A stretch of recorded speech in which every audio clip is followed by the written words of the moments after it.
Good afternoon, 49er faithful. Welcome to another episode of Between Two Beards, where we're talking about the NFC West champion San Francisco 49ers. I, as always, am your host, Rob Schuh. That's my co-host, Randon McMahon. Randon, how does it feel to be sitting atop the NFC West? Obviously, we haven't spoken since Wednesday of last week, prior to that sweet, sweet victory in Seattle. Me personally, I do. No, just taking a page out of Kinlaw's book there, but no, it's been great, man. I mean, watching it live was fantastic, dominating for most of the game. It was a lot closer than a lot of our fans thought, in which not in the way the game felt or the way like we dominated the game, but the score, so to speak. Absolutely. But it was good, man. I had a lot of fun watching the game. I'm excited that we clinched already this early. Also excited that the Cowboys lost, so I can make fun of all my coworkers. So it was a good week. You can't go wrong with picking on Cowboys fans. You know, I'm a positive guy, but if there's a team that I still loathe for many reasons, the Cowboys are up on that list, and their fans are typically pretty braggadocious and can be brought down a peg when they do lose.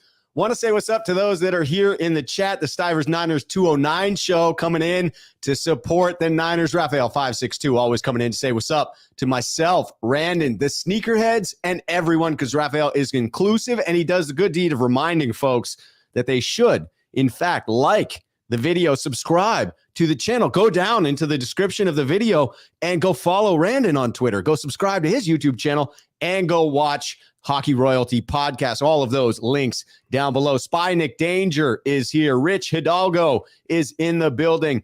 George is here. What's up, George? Good to see you. And we have Kevin coming in from Glasgow saying, evening, guys. Evening, Kevin. Hope everyone in the chat is doing well. Please put in those comments with @Rob or @Randon if you've got the topics you want to bring to the table. But Randon and I have plenty of our own. We're starting on that high note. We just teed it up. The Niners are, in fact, the NFC champs. It just felt right to have a tagline on the bottom of the screen floating by, calling out the championship. You said it. It's great to hit this mark early. It doesn't mean that you can necessarily let up, and we'll talk to that actual topic of whether you can take your foot off of the gas. It doesn't necessarily mean that, but it's a sense of relief, man. We are in the dance. Regardless of what the path in the playoffs will dictate, we are in the dance, and we're hosting at least one home playoff team, and it's the earliest that we have locked that in since 2011. I believe that speaks to the way in which we've dominated the NFC West to this point, going 5-0, and it speaks to the talent on this team. They are deservedly in the playoffs at this point.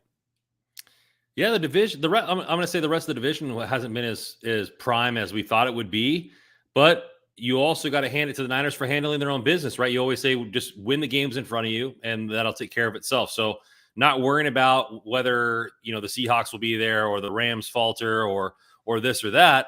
Kyler Murray playing too many video games. You just handle the business in front of you, and it'll take care of itself. And that's been the MO this season with, like you said, going 5-0 in the division. Yes, they're taking care of business when they need to. Again, a slow start, right? Another season wherein you're sitting there at 3-4. Feels a lot like last year, sitting there at 3-5. Except we've already made a quarterback change this season, and it just, I don't know, it felt disjointed early on. Shanahan again deserves credit, like he did last year, for pulling this team together. The leaders on this team, inclusive of Shanahan, deserve that credit for holding the team together. Oftentimes, things begin to spiral within the NFL. It is a business after all. There are a lot of players that make business decisions. If seasons start to look bleak, oftentimes some guys check back a little bit. They don't necessarily check out, but it's like, I'm going to save myself a little bit. Maybe not go all out. Niners never have that feel. Some of their games are problematic with penalties and shooting themselves in the foot, but I never question effort of this squad. No, I mean, they're flying all over the field. I mean, that's what now we're starting to get national recognition as the season's going on, and everybody's like, oh, they're nasty. They're flying around the field. They're doing this. They're doing that, and it's just, yeah, we've known that all season long. Like, these boys are dogs, man. Like they flock to the kill, right? They have the whole pack flocking to the kill. They do it every single snap. They do it every single game. They're making people they're punishing people, right? What is that stat? Like the opponents the week after they play the Niners, like 1-12, right? Oof. Because That's a fantastic stack. I had not seen that, my friend. That is fan-freaking-tastic. Yeah, because we put them in a body bag all week long, and they're trying to come back from that. It's just the only team that, I mean, they beat the crap out of us. They put us in a body bag was the Chiefs, the one the week after. So, it's just that kind of MO. Like we hurt people on a day-to-day basis. And you're looking at the 2011, 2012 club, like they went there for the jugular. They went there for the hard hits. And in this modern NFL where you can't hit people over the middle, you can't do all those things, you're still punishing people. I mean, it's a sight to see. Yes, it is. It absolutely is. I like Nikki D coming in. NWO Niner World Order. I'm telling you, Randall Riley coming up to say, what's up to the Beards? Rich Hidalgo, I like this one. A big shout out to Chris Forster for making our line relevant. A lot of people thought it would be a weakness, but has been improving at the right time. It really has. And honestly, before the season, you and I both talked about the potential weakness of the line. But let's go into strength. We got a couple of comments we're going to get to right after this section here. So I appreciate those of you that put in the @Rob questions. We are definitely getting to those. And @Randon, I saw that as well. It's important that we include Randon in these asks, right? Because he's the one that's really going to have the better answer to it anyway. Let's get into talking about the Pro Bowl. There are clearly some snubs. We got to talk about that. But let's save that for next. Let's celebrate those that made it first. We've got Nick Bosa coming in with his third selection to the Pro Bowl, second in a row. Talanoa Hufanga getting his first on the career. Well-deserved. I was really pleased about that one. George Kittle, Kyle Juszczyk, Fred Warner, and Trent Williams, plus 7 alternates. Some of these being the snubs: Christian McCaffrey, Jake Brendel, Robbie Gould, Ray McLeod, Deebo Samuel, Charvarius Mooney Ward, and Mitch Wishnowsky with the alternate. First and foremost, what are your thoughts on those that got the official selection with Nick Bosa, Talanoa Hufanga, George Kittle, Kyle Juszczyk, Fred Warner, and Trent Williams, the big man? I mean, wasn't there like 15 people, like either between selected or alternates? Like that's a lot of players for this roster. So kudos to them, whether they got snubbed or not. Like that's a lot of accommodations. Yeah, 13 players between the actual Pro Bowlers and the alternates. That's huge. More than one full half of the defense and offense. Yeah, I think everybody who got it deserved it. You think Juice is probably the only fullback in the league, so right. I mean he's getting it for sure. Some of the snubs, I think you can go either way, and I understand where every single team has to have a player in there. Yeah. But there was a couple guys like, Miles Sanders. The Eagles weren't short of talent, right? So like he didn't need to get in there, right? Like, so right. There's some things like that. We'll see. I mean, but the people that got in, like your question said, were overly deserving. It's good to see guys like Fred, Bosa, and Kittle remain dominant. Yeah. But my favorite one is Huff, right? Coming in, getting national recognition. I mean, he's giving up big plays, but he's making big plays, right? He's the gambler out there at strong safety, and it's good to see him get some recognition. It really is good to see him getting that recognition. That's the one that jumps out to me as well. I love seeing Kittle's name on the list because unless it is a residual hangover of just, hey, this is one of the better tight ends in the league, to me, it recognizes the importance of his blocking efforts within the run game, because he's not had a statistically fantastic season from purely a pass catching standpoint. So it does have that edge of acknowledging his value to the offense, not just as a pass catcher. And that's huge. To the selection of Juszczyk, it is a small sample size. And I would argue from the ferocity he plays with out there on the field, regardless of the scarcity of fullbacks, I think it is a much-deserved Pro Bowl nod. His 7th, my man. Trent Williams just rounding it out with double digits. 10 freaking Pro Bowls for my man. That is pretty stellar to be like, just a few Pro Bowls.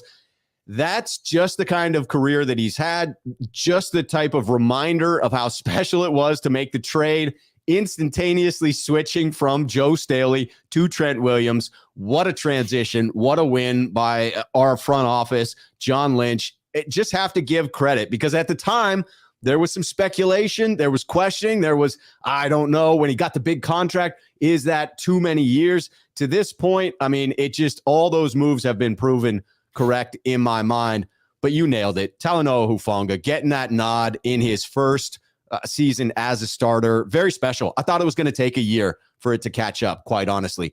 We've got a super chat coming in, and then we get to those snubs. Obviously, Christian McCaffrey being on the list of snubs did get the alternate nod. But let's bring in Rigger 49er with the super chat. Says, I like the way Purdy's playing, but it's driving me crazy. All the people that say he's the next great 49er quarterback. He's not the next Joe or Steve. Nick Foles won a Super Bowl against Brady. Where's he at now? Stop. All right. Now, I will say I'm sort of in the middle there. I'm certainly more hyped than I think you are, Rigger 49er. I believe I've seen enough from Purdy to know that he will be, that he has value going forward, that it's not just going to be a flash in the pan. However, I still acknowledge. How do you constitute value? You said value going forward. What is your value? My value is the ability to operate within this offense and win games. I believe Purdy to be a better quarterback, fewer physical limitations than a quarterback like CJ Beathard or Nick Mullins, particularly Nick Mullins, as there were some early comparisons of Purdy to Mullins and that worry that there would be the steep drop off. I don't worry about that. However, I also don't know that things are going to continue at the level they have to this point. A lot of throws, a lot of penalties feel like they've gone our way. I see a little bit of reversion to the mean, a little bit of a drop off, but with the skill positions around him, I believe he's very capable of taking this team where it wants to go with this defense into and winning the Super Bowl if things go our way. And going forward, I could see him operating within this offense. So I still do have things where I'm in the wait and see mode, but I am more on board than it sounds Rigger 49er is. Where are you at with the young Brock Purdy, Randon? My expectations is great. Now we have a backup. I like it. Forward. We don't need to re-sign Jimmy Garoppolo or bring in somebody else. Now we have two quarterbacks making a combined, like 2 million or 2.1 million, something like that. So maybe 3 at the max. Like, great value for the team. Lance's is pretty high, I think, at this point. I want to say he's at like 8 because he's the third overall. Maybe. But it is still extremely cheap. I mean, when you take into account 2 rookie quarterbacks, you're basically spending less than 1 starter in most cases. Okay, fine. 2 rookies. Maybe I'm way off on the but either way, it's 2 rookie quarterbacks, which is what I've been saying is the value for the team. Okay, Purdy ranks 4th in the NFL in turnover-worthy plays, 4th out of people who qualify. So he's putting the ball in jeopardy. The defenses haven't capitalized over it. So that's kind of what I'm seeing. I hadn't heard that stat, but that was what I was trying to articulate there. So, I mean, he's putting the ball in harm's way. I mean, he has a BB gun of an arm, if you will. And so, like, he's, it is what it is, but he's making plays. He's got that moxie. He's doing all the things that you need to do. He's putting us in position to win. Like I said, Nick Foles won a Super Bowl. Like, that means Purdy can win a Super Bowl. Like, you're looking at players like that. I'm not crowning him going forward. I'm not even worried about next season. Yeah. I'm worried about this season. And I feel confident that Purdy can do just enough for us to win key games in key situations. And that's all I'm really worried about. And the kid believes that he can do it. But going forward, I'm not crowning him anything. I'm not saying, hey, let's give him an extension right away or do any of those types of deals. Right. I'm not even saying, hey, name him the starter going into next season. I'm saying, hey, let's try to beat Washington on Saturday. Let's keep this let's keep going on. Let's keep pushing through, because realistically, we don't know what's going on. People want to think far ahead. People want to crown him. Is he the next this? Is he the next that? Because that's what sports is about. But realistically, when you back it up, you pump the brakes. Kid was a 7th round pick for a reason. And he doesn't have all the skills there besides the mental skills, which is huge for a quarterback who has to touch the ball every single play. But realistically, it's like you're looking at it this way because, hey, he was the 3rd string for a reason. He's winning games because we have the number 1 defense in the NFL. right? And he's doing just enough or more in some cases to keep going there. But in order to win long term, you have to have value positions in your organization. Yeah. Right. Eli Mitchell is giving you a value at running back when he's on the field. Quarterbacks right now you have 2 quarterbacks under rookie deals, giving you fantastic value, right? That's allowing you to pay Dre Greenlaw. That's allowing you to extend Nick Bosa because you don't have to bring in a backup for Trey Lance to come in. And if Purdy wins that job, great for him. You still have the same amount enveloped in quarterbacks for the next future, right? So it's really give or take at that moment. Absolutely. If you can lock down your quarterback room for 10 million or less, that is a freaking win. You spend that money elsewhere, and it's why the Niners will be able to keep more of this roster together, and I love it. So if I'm stack ranking here, I'm having Rigger 49er as least optimistic, Randon slightly above that, and me as most optimistic, which is, odd and out of place. I'm never the most optimistic in the room. Jaguile 56 with the super chat coming in. Sneakerhead here on the channel. Rob, bad news. Mason's hammy. Great news. Big Kinlaw. We're going to be getting to the returning players next. Jaguile, thank you for bringing that in. Let's talk about those Pro Bowl snubs so that we can get on to the returning players. What do you think about Christian McCaffrey? Let me throw this out there. You have Saquon Barkley, Tony Pollard, and Miles Sanders all making the Pro Bowl. Their all-purpose yards were in highest to lowest, 1,464 for Saquon, 1,279 for Tony, and 1,182 for Miles Sanders. Oh, Christian McCaffrey, how many did he have? 1,578. So that is a whopping 114 yards more than Saquon Barkley, who was at the top of that list in all-purpose yards. And don't forget the touchdown that McCaffrey has thrown, which I don't think qualifies for any of those other 3. I don't actually know that for sure. I didn't double check that stat, so I'm just putting that disclaimer. What do you think? Is it a big-time snub or just a minor one? It's a big-time snub. When you're the number 1 all-purpose leader in yards for the position, it's a snub, right? I mean, he was in purgatory in Carolina for half the season, but I mean, people are seeing him on big stages for San Francisco. But you're looking at, it's always been this way. It's always will be this way. Most of sports is run out of the East Coast, right? So it's all about the center of the continent and over, right? It's the Cowboys, it's the Eagles, it's the NFC this, it's the NFC that, West or East Coast. And so like the Niners are only really brought up on national media when they want to cause controversy with it comes to the quarterbacks. They don't really give people their due. Another snub for me, Charvarius Ward, more targets than almost any other corner, and he has the lowest completion rate in the entire league. Yeah. And like you're talking about, that's what a corner is supposed to do. It's not necessarily about picks or big plays, but he's being targeted more than any other corner, and he's coming and ringing the bell. And he's the number 1 corner on the number 1 defense in the NFL. So like, I know that Sauce Gardner's having a great season, and you have maybe less playoff people coming from the Jets. Maybe that's why he got in, and deservedly so. He's had a great season. But there's no reason for Charvarius Ward not to be on this roster either. There's not. Mooney Ward deserves it. Dre Greenlaw deserves it. Leading the number 1 defense in tackles, right? Dre Greenlaw playing like an absolute monster. Just another nod, John Lynch, for locking that down prior to this Pro Bowl nod, because that extension would have been a little more expensive once he added the Pro Bowl, even though it is the alternate selection there.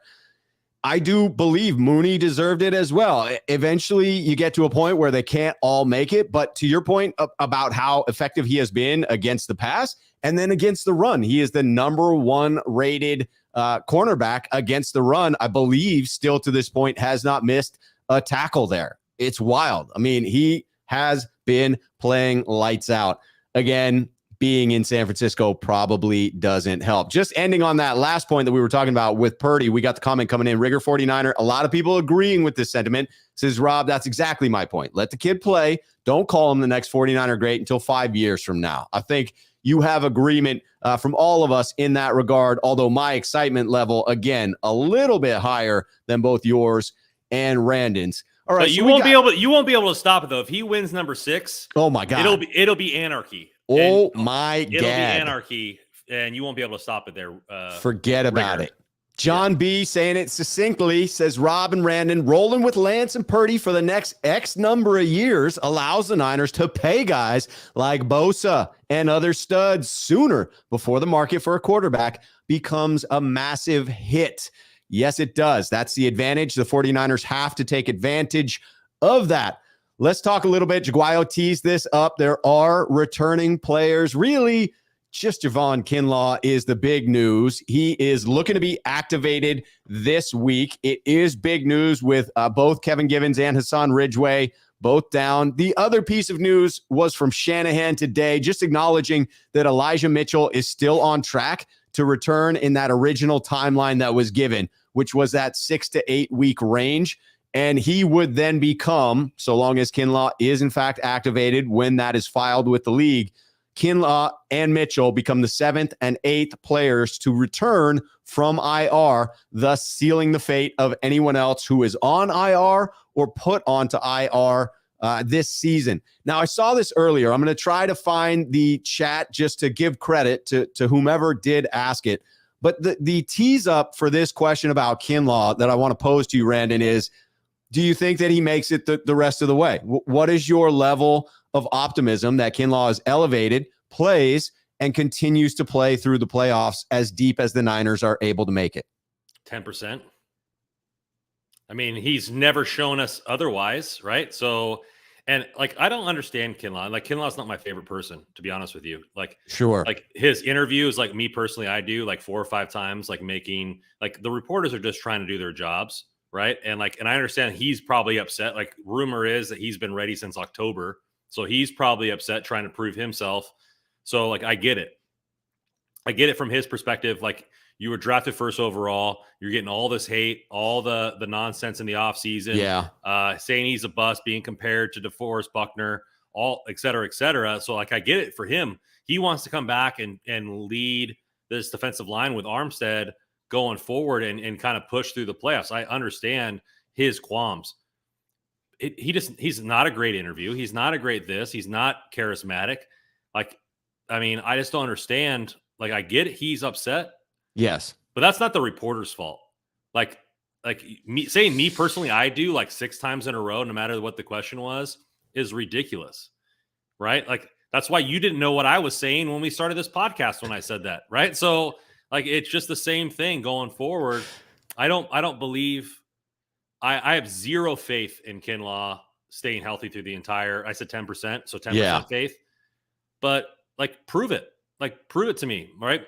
All of it's all of its words, all of it's I'm healthy, all of it's he's a beast, all of it's his players backing him up, which they should do. And they do. But stay on the field, man. Wreak some havoc. Like, I don't really, it's nothing to do with him as a person. Yeah.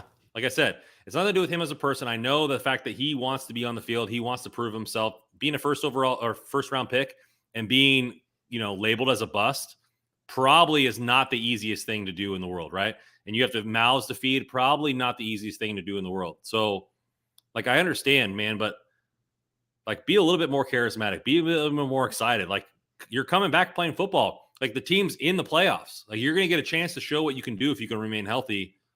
Show it a little bit. Like, you don't have to be, I guess maybe like guys like Beast Mode who are like the same way.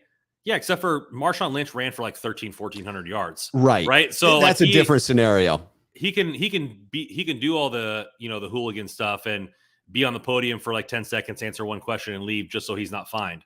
Right. Like, but Kinlaw's got to prove that before he can have that kind of demeanor, in my opinion. I get that. And I share that last sentiment with you, that I think it's time to prove it. I understand from Kinlaw's perspective the anger. I really do. I agree with your statement that in general, the vast majority of reporters, are just asking questions. I think in Kinlaw's case, I have clearly taken the stance that in one particular case, in particular, it was not that way. It was very much some personal attacks, and I understand why he got pissed. I understand why he lost it. The way in which he handled himself, I agree. It was unprofessional. It was not acceptable. And for the age of young man that he is, man, I was not super mature at that age myself. And I made some foolish decisions and some foolish statements on my own. Thank God there wasn't social media back then. Thank God I was not in front of a camera. But I get the anger. I also agree with you on the sentiment of it's about that time that you really do have to prove something on the field, or it's another tragic story of a career cut short by injury. And that to me is nothing to be ashamed of. It is the unfortunate reality of the NFL. But I'm with you. This is the time to absolutely prove it. What's my level of faith that he'll be able to do it? It's fairly low because of that logic that I just haven't seen it before. And I do want to bring in a question from Ellis10 relevant to this. Rob Schuh, would you put Kinlaw on a snap count if it was your decision? Yes, I would. Going through these next 3 games, I would attempt to ease him in because the importance of them are less so. And the playoffs, we need as many healthy 300-pound bodies as we can get to stop the run. Because you get into January and then February, when it gets cold, you want to be able to stuff the middle of the line on defense. I would keep him on a snap count because it is what appears to be a degenerative issue that flares up again and again, and you don't have any time to rest from here on out. So I'd be putting him on that snap count. Let me bring in the super chat. Let's just, before that, I just want to say one thing. Sure. Kinlaw knows what's at stake for him right now. He does. His next contract, his big money, his life-changing money is at stake. Yeah, his 5th-year option needs to be picked up in before, I think, April? Yeah, before the new league year. And right now it's no. Which he was 100% drafted, no. Right now he's 13th, so drafted 13th. So that's roughly, if I remember correctly, it's like top 8 or top 10 at your position for your 5th-year option, which means he's probably making 10 to 15 million, depending on where. I'm not going to do enough math right away. Yeah, that seems about right. He's making 4. So he has a chance to prove himself in these next 3 games and however long the Niners go in the playoffs to show John Lynch and the Niners that he's worth the 5th-year option. That's doubling your amount of income. So he knows what's at stake. And then not only that, like the next season going in, like that's his next big contract. So like there's a lot of money on the table for Kinlaw to prove himself. And hey, I mean, I sell cars. I know every single day that my money is based on my effort. And like his contract now is going to come down to his effort on the field. It's going to come down to his play. It's going to come down to him staying healthy. And he knows that as much as everybody else. And I can only imagine the pressure there, right? I'm making what, $500-600 a car deal. He's on pace to make 10 million plus. Like the pressure must be massive for him. And I feel for him, and I hope he gets it. Like I hope that he gets whatever money that he deserves. Maybe I'll regret that statement come our podcast in June, but for him personally as a man, I hope that he can feed his family and do all this kind of stuff because I can understand how hard that is. Absolutely. And I do think he's using that anger to fuel him, and good for him. Do whatever you need to do because the mental fortitude that it takes to fight through injury again and again. It's why I have so much respect and will always have so much respect for Jason Verrett, his ability to fight back, even if he never plays another snap in the NFL, his ability to get back as many times as he did, to continue fighting. It's just a story of perseverance. And Kinlaw's is shorter and less severe, but it is extremely emotionally trying, in particular when you incorporate his young age that it all happened at and the pandemic that was happening in the background of it all. So my faith that it will happen, not super high, that he'll be able to continue, but my hope is very high. My hope is certainly for his success for many of the same reasons that you just went through. I want him to be able to feed his family. I want him to have that game-changing money. I want him to reach the other side, the crest the hill, man. Show us all what mental fortitude is all about and be that shining light for everyone. So I'm pulling for him, and I do hope that he's able to keep it healthy throughout the offseason. If he gets drafted by any other team, the pressure isn't this much. Right. Because if he gets drafted at any other position that wasn't a trade for Buck, man, like it would have been so much less. It shouldn't be a 1-for-1, but right. in the mentality of every fan, including myself, hey, the Niners chose you and Armstead over DeForest Buckner. And unfortunately, it is what it is. If they drafted any other position at that place, that player wouldn't have as much pressure as Kinlaw does. But the fact is, they did draft that player, and he's in that position. And the same can go for any other player, and we'll get that to another time. Maybe if Trey Lance was drafted to another team, he'd have more chance to develop than what the pressure is to be on the Niners. But that's a different topic for another time. But I'm saying I feel for the guy. I do feel for the guy. But ultimately, as a fan, you got to stay on the field. You got to produce. Your first-round pick. It comes with the territory. You're getting paid for that pressure, to be honest. That's right. And in life, you got to play the hand you're dealt. You know, it's not fair. You don't get to choose the cards that are laid in front of you. But when they're there, that's what you got. So you got to play it. And I'm with you that this is it. This is the time.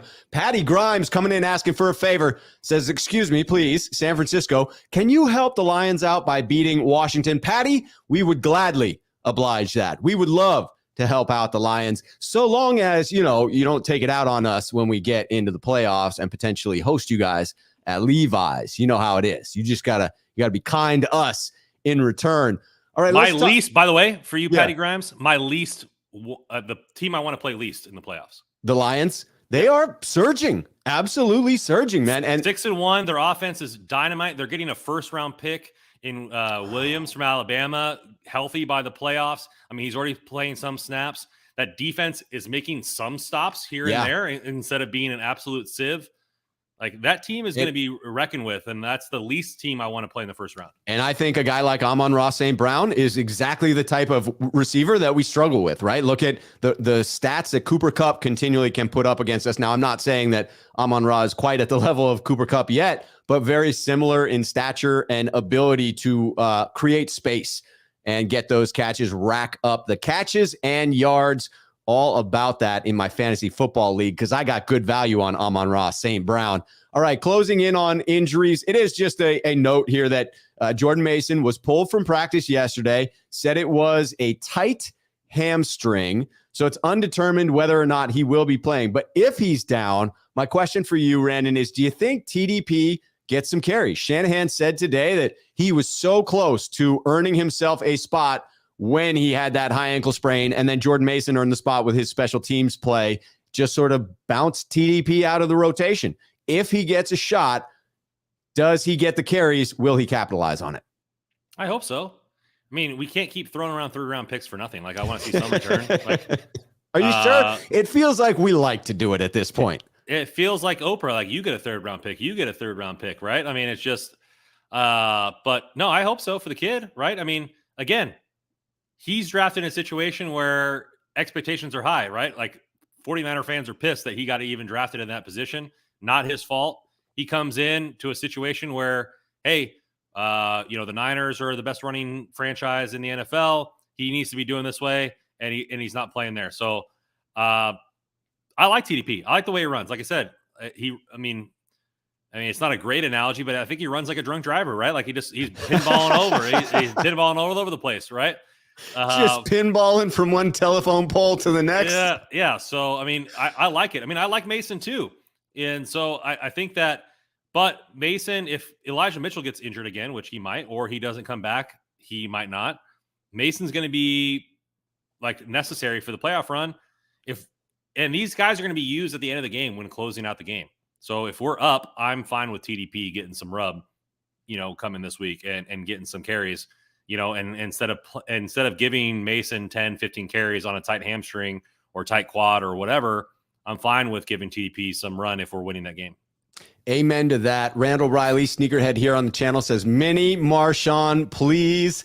People in the chat are all about Mason. And as are Randon and I, right? If he's available, I think you're leaning on Mason, unless the hamstring is not 100%, in which case, I'm with you. You got to rest him. He's going to be an important piece going into January, February football, where our run game becomes a very distinct advantage. If you have a healthy Christian McCaffrey, Elijah Mitchell, and Jordan Mason, man, that feels good going into the playoffs. I think TDP can be leaned on in the meantime.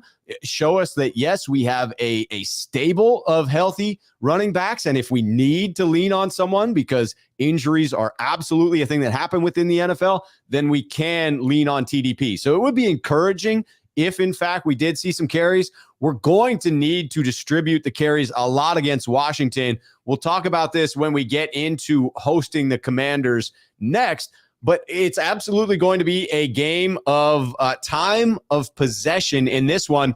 So maximizing the number of carries, running the ball effectively against the Washington Commanders, going to be critical. Absolutely going to be critical to slowing down their pass rush as well. Jaguile56 probably nailing it here. He says, Rob, knowing Kyle, he'll go with Tevin Coleman instead of TDP. Yeah. I mean, it does for me. It doesn't really matter, right? I mean, the Niners fans need to realize I don't want to throw any game, right? I want to win. I want to win out. I do because I want the number 2 seed. But ultimately, we're in the playoffs. We're hosting one first game. I think locked in at the 3 seed, if I'm understanding that correctly as of this week. There's no way for us to go 4 below. So we're either 2 or 3. Obviously, You'd love to be 2 because then you host anybody besides the Eagles. I get it. Let's do it. Let's get the number 2 seed. But is that worth a Mason injury? Is it worth like putting Christian McCaffrey at risk by running him 25 times a game? No, it's not. Like they need to just, hey, we understand Ty Davis-Price isn't Christian McCaffrey. Ty Davis-Price hasn't had the excess of Jordan Mason, but ultimately we're in the playoffs, and the games in January matter a whole lot more than the 3 games the rest of the season. Yes. Rigger 49er asking the question, when is Elijah Mitchell coming back? And when our backfield is healthy, we are going to crush the playoffs. Mitchell should be back for the playoffs. That 6 to 8 week window would put him back sometime around week 18. I think it's very similar to when Debo could be healthy. My expectation would be that both are held out until the start of the playoffs. Maybe you get a sneak peek of one or the other in week 18 to knock off the rust a little bit. But I'd say I'm probably keeping them until the playoffs. John B. I'm not a rule person here. Yeah. I'm not like a rule aficionado. But it would seem to purpose to have the best like football on the field, that once the season is over, there's no more like IR comeback regulations, right? Like if you're in the playoffs, let's put the best team on the field and let's give the fans what they want. Like Trey Lance or Jimmy should be able to come back and be the backup instead of Josh Johnson. Like you should be able to have everybody on the field. Like what Kalia Davis could be a huge playoff boost in the interior of the defensive line, but he won't even sniff the field because Kinlaw's coming back, right? So, like, I think that after, like, maybe they should think about it going forward that once the playoffs start, clean slate, let's move forward, let's go for it. I know not to mention other sports, but World Cup, right? Like, once they get to the semifinals, they clear all the yellow cards, right? So, like, they get to go to where, hey, this team can move forward. Let's put the best team on the field for the fans. By the way, that World Cup final, probably the best soccer game I've ever witnessed. Kudos to Argentina for pulling that out. Kudos. I turned it on just in time to see the last kick. That was about all I needed to see, not being a huge soccer aficionado. But I did read up. The game was impressive. Absolutely. Just didn't watch it myself there. John B. coming in says, Rob, everyone wants Mason because he averages 4.73 yards per carry after contact. Man is a wrecking ball and perfect for playoff football. Yes. Yes, he is. I cannot wait to see it. Cannot wait to see him trucking people in the last 5 or 10 minutes of a game when the Niners are trying to salt one away and the defense is ferociously all over whomever the hell we are hosting at Levi's Stadium at that point. Yeah, having Mason healthy for the playoff stretch feels like a big need. Yes, for sure. Absolutely, positively. Let's get into this matchup. Saturday football. Saturday. NFL is just like, hey, we're going to take over every day of the week. We're just going to show football 7 days, 24 hours a day. We're going to have world domination. But we're getting Saturday football, a little Christmas come early. How do you believe these two teams stack up against one another? First glance for me, definitely is a mediocre offense for Washington. They are not terribly efficient, but they are, in fact, leading the league in time of possession at roughly 33 minutes. Niners being second in that category at roughly 32 minutes. But then they obviously do have a very solid defense and special teams there. How do you see this one shaking out as far as matchup for the 49ers, our offense versus their defense, to start with a little bit of strength on strength? Yeah, I mean, I think the two quarterbacks look relatively similar. Like, I mean, I think Purdy is Taylor Heineke. Like, they both have okay arms. They both have the moxie. They both have led a team in a particular season, which Taylor Heineke was a couple seasons ago, and Purdy this season. I think you see a lot of similarities there. I think this is probably the best defensive line that we're going to see all year for our offensive line. So, and they're getting, Chase Young, rookie of the year, back this game. Will he have all the rust shaken off or not? Who knows how big he will be, or if he's on a snap count. But man, this game seems to be, a little bit World War I, a little trench warfare, so to speak. Absolutely. They do have a ferocious defensive line. We do have a ferocious defensive line. We at least have a ferocious offensive line. When I look at our offense against their D, first of all, I recognize the comparison there. I'd put Purdy, even with his limited sample size, above Heineke, but I do see those commonalities between the two. I think it's a fair comparison. I'm just, again, stack ranking them. I'm putting Purdy up there, and I see his ceiling as being significantly higher. It will be, to me, necessary to get our run game going. You got to slow down that pass rush. I know Purdy's been effective against against pressure, against the blitz. To this point, I don't want to keep testing it. He's a little bit of a slighter individual, right? He's not a big body dude at this point in his career. Stands roughly 6 feet tall. He's taking some big shots. He's got the rib injury, the oblique.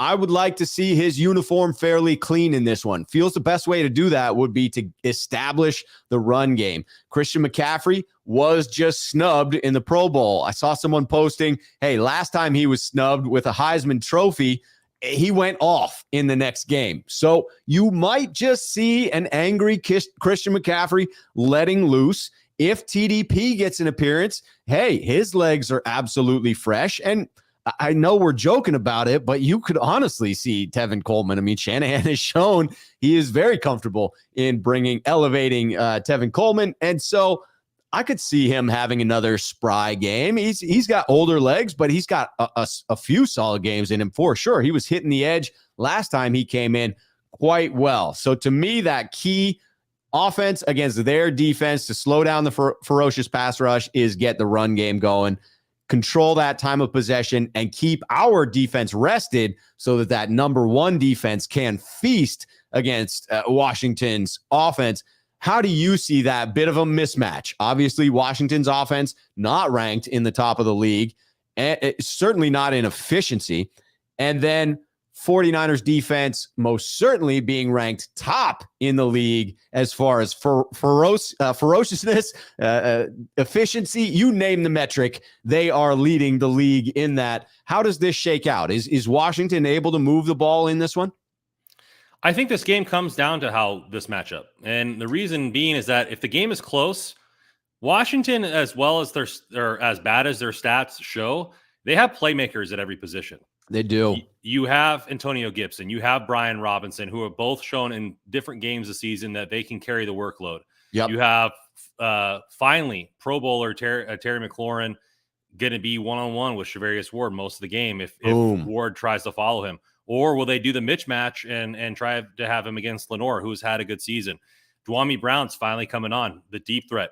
You got Hufanga has been burnt a couple times this season. And then you have, you have Debo Light and Curtis Samuel, who runs all that trickuation plays, does the reverses, goes out of the backfield, does all those kind of stuff, and I think the fact that their team, if their defense, which is a good defense, can keep the Niners offense somewhat muddled, which can happen. Yes. And their playmakers can make enough plays. There is a recipe for Washington to win this game. And that's why when I predicted San Francisco to win out, I said this was the trap game, because I think I see the recipe, right? I see the fact that, hey, the defense comes to play for Washington. Our offense sputters a little bit and they make just enough plays. I see the recipe there for Washington to win.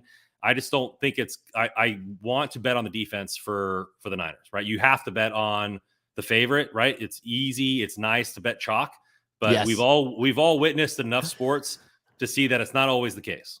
It is not. You hit a lot of those key matchups, and I have to agree with you that this is the critical component. This is will the dam burst kind of a measurement for the 49ers. Our defense, the number one in the league against Washington's middle of the road offense. They do have dangerous weapons, and that would be furthering of my argument that I'm keeping Taylor Heineke below what Brock has shown to me at this point, acknowledging it's a super small sample size. But you mentioned those two running backs that they have, Brian Robinson, Antonio Gibson. They are both over 220 pounds. Both are hard running backs, hard charging running backs. And that contributes to the Washington Redskins sitting there at 33 minutes of possession because they don't run a super efficient offense, but they do run the ball quite a bit and then milk that time of possession. Let the play clock run down in between to rest that defense. If we can't stop those two running backs, it is going to be problematic, in particular if they're in a lot of third and shorts, because a guy like Terry McLaurin, who is already past 1,000 yards, regardless of going up against Mooney Ward, he'll probably get his, right? It's hard to hold back a Pro Bowl level offensive weapon from getting some stats in a game. Very hard to shut him out. You just focus on that efficiency. I do think that the Niners defense will be charged up. This team seems to not want to let off of the gas. But we're going to get to, do the Niners equal their 2019 win streak against Washington with Game 8 in just a moment. Let's get to a couple of questions and an all-important super chat as well, Randon. Gammon Brown coming in with the super chat. Purdy is dealing with an injury. Question should not be, can Purdy assist the offense to a Super Bowl run? Rather, can he stay healthy enough behind this offensive line that hasn't been able to keep any of our quarterbacks off the sidelines? That is an interesting perspective, right, Randon? Certainly, this offensive line has outperformed what we predicted that they would. I would list them as a strength of this team, an unexpected strength. And it is a true statement that we are down two starting quarterbacks and on to our third stringer who has already gotten dinged up. I don't blame the offensive line for those first two injuries. I don't blame the offensive line for the oblique injury either, but there is that trend. So I get where Mr. Brown is going with this. Gammon Brown, I should say, is going with this. It's a tough one for me to say. I believe that Purdy is coming across as a tough individual, that he'll play through just getting dinged up. I don't know. This is a tough one for me to say that it falls on the offensive line. And therefore, yeah, I think the offensive line will be able to keep Purdy healthy because I don't think they've done anything to get the first two guys injured. What's your take on this one, Randon? I think you blaming the offensive line for injuries to a quarterback is asinine, in my opinion, to be honest with you. Thank you for the $20, but I disagree. I mean, you look at Jimmy Garoppolo flushed outside the pocket, which happens all the time in the NFL. Sure. Tackled from behind by a 300-pound man, rolls over his ankle. Not the offensive line's fault. You have Trey Lance ran up the middle, tackled from behind by a 300-pounder. So that means he already got past the breaking point, injured. Right. So, I mean, it can happen to anyone. Purdy got hit. Sacks happen in the NFL. So you're going to blame every sack on injuries. Like, it is what it is. To me, the question is, can Purdy lead this team to a Super Bowl run? Because the rest of the team is ready for a Super Bowl run. He's the only wild card in this situation. Right. So for me, it's like, I fully disagree. I think it's can he do just enough to get this going? Can he have a Nick Foles type run, right? Can he have a Joe Flacco type run in the playoffs where he's not a spectator, right? I don't want Purdy to be Jimmy G against, the Vikings with only 8 throws. Like, right. I want him to be the Purdy that we've seen, the gambler, right? Throwing the ball, being efficient, and also taking some chances, right? I mean, turnover worthy plays. I mean, I get it. I mean, you want to see that calm down. You want to see him to be more efficient and not take that risk. And that comes with sometimes the arm strength, but and being able to fit those in tight windows where he believed he can fit it into. I just also think that he's the reason we win or lose, right? I don't think we win a Super Bowl with Josh Johnson. I don't think we win a Super Bowl with insert name here other than Purdy. And it doesn't look like Jimmy G's coming back. And if Elijah Mitchell is designated, then Trey Lance definitely ain't coming back. So it is up to Purdy. Yeah, it is most likely falling on Purdy's shoulders. I like what somebody says here. Says O-line not perfect, but it's definitely good enough. I added the definitely because I'm agreeing with it. So I got to make it fit my narrative. I absolutely believe that the O-line deserves credit. I am not hitting them with fault in those injuries. But let's hit that topic I teased. Brendel was an alternate. Brendel was an Yes, alternate. Brendel absolutely was an alternate. Trent Williams was a Pro 10-time Bowler. You have Banks and Burford, who didn't allow a sack through I think 12 weeks. So, like, I mean, how are you blaming it? Like, is it all on McGlinchey? Like, you can't really say that, right? I mean, it's just like I just don't see it. I mean, like, okay, then where do you put blame on wide receivers injuries on who? Like, I mean, you can't blame anybody. Like, injuries happen at that point. Injuries definitely happen. Here we are sitting at the point where the Niners might hit the 8-game win streak, same level that they hit in 2019. This time around, they are playing Washington for that 8th game in the streak. In 2019, when they did have an 8-game win streak, they played Washington as their 6th opponent out of those 8 games that they won in a row. My first question to you, Randon, is will the Niners equal that 2019 win streak this week against Washington? And if so, what is your game prediction for this one? Yeah, I'm tripling down. I can't back out now, man. Triple down. He's all about winning out, ladies and gentlemen. Yeah, you can't keep doing that. You can't just back out, like you run with the bet, you roll with it, unless I put down serious money and I have a good payout. You see that guy? I don't know. I guess side topic. The guy that bet on all the champions, like he get the NFL from last year, NBA, baseball, all this kind of stuff. He had them all correct for this last year, and then he went to go for the World Cup, and he took the payout the day before because he had France, and France ended up losing. So he still got $238,000. My God, but man, what the ball's on that? Like, you're one game away, and France has looked good.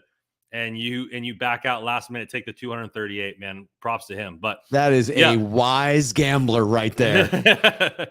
But yeah, I mean, I think they will. I mean, I'm not afraid of Washington. I see a path for them winning this game if they do win. I also don't think our offense is going to be gelling that much. I think it'll probably be more of a 21 to 24, 13 type game. I think it'll be close because their defense is good. And we saw that Seattle's defense wasn't good, and they held our offense there. But I do think we'll have the feeling, just like the Seattle game, where we dominate the whole game. Like, I do think we'll have that feeling. The score just won't reflect it as much as people will think. What do you think that neighborhood score is going to be? You believe the Niners are putting up closer to their average, handling Washington below that 15-point average they've been holding teams? Yeah, I think Washington's around 10 points, and we'll be anywhere between 21 to 28, somewhere in there. Yeah. I absolutely believe that's the case. I'm with you. The Niners are going to equal that win streak. I think they're going to surpass it this year. This is 8 this week against Washington. I believe they can handle them. It is about the Niners running the ball effectively, managing the clock, keeping the defense fresh. I agree that on defense, it is about trying to stop Washington from running the ball effectively. That's why Kinlaw's return is so important this week, to get big bodies in the middle against those heavier backs. I see this one shaking out as roughly a 27-10 Niners shellacking. I do think it will feel close because those types of games tend to be closer early, breaking open in the second half. Ian Sharp with a similar prediction, 24-14.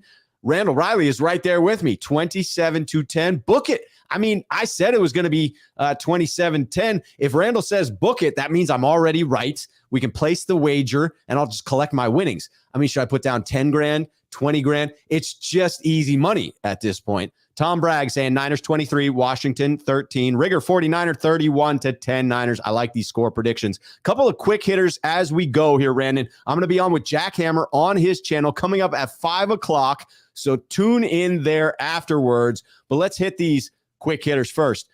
The Niners are locked in at the 3 seed. Obviously, you've predicted they are going to win out.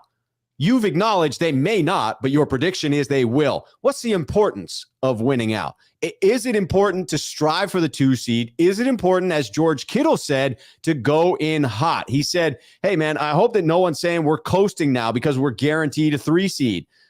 He says, even if the Eagles and Vikings win out and we're still the 3 seed, I want to win all 3 games because then we're going hot into the playoffs. I don't want to get cold. We have a rookie quarterback that needs all the reps he can get. I hope our pedal is to the metal and we're out there trying to win football games. Is Kittle right about that? Is it important to keep your foot on the gas regardless of earning the 2 seed?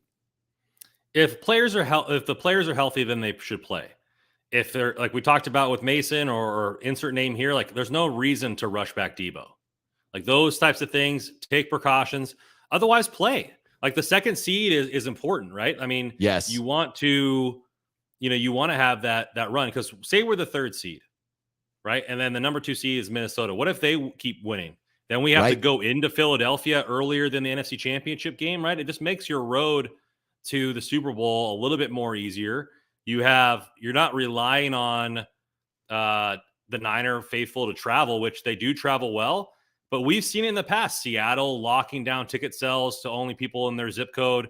Other teams have done it before, including the San Diego Padres for the LA Dodgers. Like teams do that kind of stuff. And so to have that home field advantage where the faithful can come out and be loud and be rowdy and fuel that defensive vigor, I think it's important. I do think it's important as well. Regardless of whether you can get that 2 seed, you've got to chase it because it does create a much easier road to the Super Bowl in the playoffs, hosting people. Kittle talked about that as well, that being out in San Francisco, get into the playoffs, all of a sudden you're talking most likely long road trips. Right? Going out to Minnesota from San Francisco, going out to Philadelphia. When you add those things in round trip, that's a lot of hours on the body. That's a lot of miles at altitude, which is not good for the body's healing process. I do think winning out is important, chasing the 2 seed. And even if they don't get into that 2 seed, I'm in alignment on going in hot to have that attitude of we are winning. We are a team that is to be feared going into this. BK from the Bay saying, let's get that 2 seed because it is important. Let's host 2 freaking playoff games at Levi's Stadium. Last topic here before we close this one out. Just a quick pick on the prediction here. What does your gut tell you? Here we are, 3 games to go. Minnesota, a full game ahead of us, but the Niners with a tiebreaker. So all it takes for the Niners to claim the 2 seed is for Minnesota to lose at least 1 of their remaining 3 games and the 49ers to win all 3. Obviously, if Minnesota drops 2, the Niners could drop 1. If Minnesota dropped all 3, the Niners could drop 2 out of those 3. Hell, the number 1 seed is not actually out of the question. It just requires the Eagles to lose out and the Niners to win out. That seems less likely. What's your pick between 2 or 3? What feels more likely to you at this point? Well, I'm not backing down again. I think they're winning out. So I'm going to say 2 seed. I think Minnesota has a greater chance of just fluking out 1 game. I mean, it took the greatest comeback of all time for them to win last week. So, I mean, you can't depend on those types of odds every single week. I'm saying 2 seed because all it takes is 1 for Minnesota. I love it. Tom Bragg says with the 2 seed, not only do we not have to travel, we also don't have to play on artificial turf. Tom, that is big time right there. That would be huge for the 49ers. We got another prediction. Ellis 10 saying 26-13 Niners in this one. Randall Riley booking more stuff, says we will be the number 2 seed. Book that as well. Laughing my ass off. He's just taking it to the bank all the way. John B is making the official prediction of how it goes down, Randon. Here it is. 49ers win out. Minnesota loses to the Packers. And the 49ers become the 2 seed. We are swaying people to the freaking importance of that 2 seed. Jason Walsh is just excited. Let's freaking go. I'm back to freaking because we're at the earlier time slot here, Randon. But this time slot was fun as hell. Let me say that. If you're here watching with us, do us that favor. Hitting the like button, subscribe to the channel if you have not already. Randon's information is down below. Like I said, I am going on with Jackhammer immediately following this. So I'm headed over to his channel to talk football some more until my voice gives out. Randon, I hope that you have a phenomenal holiday over the weekend, that the Niners beat the hell out of the Commanders as an early Christmas present to us both, and that we are back again celebrating an 8-game win streak next week on a Win Wednesday. Good sir. I agree, man. Merry Christmas, Happy Holidays, Kwanzaa, whatever you celebrate in the chat. Appreciate you guys coming in here every single week. And happy holidays to you, Rob. Merry Christmas, man. Thank you very much. I intend to enjoy Christmas thoroughly and a little bit of a break. Someone did ask, though, if I'll be having a pregame on Saturday. I'm going to try to do the Sneakerhead call-in show as a pregame going up to kickoff for the 49ers. Then we'll look to have a postgame as well. Raphael 5629ers, I agree, and I appreciate the compliment. Again, I'll be over on Jack Hammer's channel. Randall, thank you so much for being on. As always, enjoy the holidays, my friend. Everyone out there, enjoy the holidays. Merry Christmas. Whatever you may celebrate, we will see you next time. And until then, cheers, faithful.